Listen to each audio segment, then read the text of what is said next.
大家好，我是健康管理师李晓。今天呢，跟大家介绍一种跪坐的养生方法。对于不习惯跪坐的人来说，跪坐是一件很痛苦的事情。但是呢，如果经常练习，它对我们的腰部和消化系统都有很大的好处。下面呢，我们一起来学习一下跪坐的方法。在跪坐的时候，我们可以选择在平整的垫子上或者是地面上进行。那不要在过于柔软的床上或者是沙发上去做。首先，第一步，我们双腿跪地，脚尖撑着地板。第二步呢，臀部放在脚踝上，用两腿的肌肉微微的撑起一点，不要把全身的力量都压在脚踝上。好，第三步呢，我们腰椎和脊椎放松，上身直立，脚背贴在地板上，把双手放在两腿之上。这时候呢，要保持身体的稳定，目视前方。不可以一边跪坐一边去玩手机或者跟旁人说话。那么初学的人，我们就保持这个姿势30秒即可。在跪坐的时候，可以帮助我们拉伸脊柱，保持脊柱的中正，纠正脊柱侧弯的体态。同时呢，可以推开尾闾，缓解腰痛的情况，还可以刺激我们身体的胃经、肝经和脾经，调节这种脾胃虚弱的问题，可以帮助消化。那消化不好的人呢，可以在饭后去跪坐一会儿，可以感觉到这个消化的速度加快了，胃胀缓解的非常的快。还有很多人呢有这种腿脚凉的问题，通过跪坐的练习，可以把气血下引到腿脚上，可以改善咱们的气血循环，腿脚自然就温暖起来。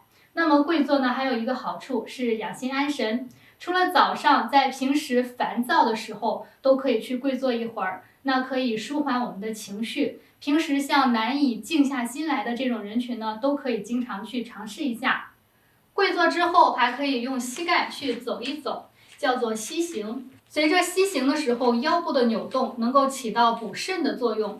总是脱发的人，如果能坚持2到3周，会发现脱发的问题呢有很大的改善。在跪坐结束之后，我们起身的时候，先立起上半身，用膝盖呈跪地的姿态，再站起来一只脚。然后慢慢的起身，身体不能保持平衡的话呢，我们可以扶着墙壁慢慢的起来。在刚开始练习的时候呢，我们每次保持30秒就可以了，慢慢的可以根据自己的情况去延长时间。很多人也会担心这样会不会损伤膝盖呢？其实呢是不会的，因为跪坐能够引血下行，我们的膝盖处能够得到更多的血液，就像是给膝盖上了一层润滑油一样。其实还能够起到改善膝盖痛的问题的。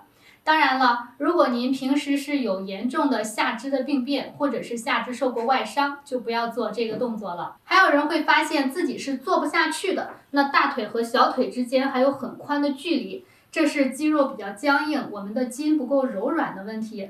就根据自己的情况，保持30秒即可。那随着我们练习的增加呢，逐渐就可以达到标准的跪坐姿态了。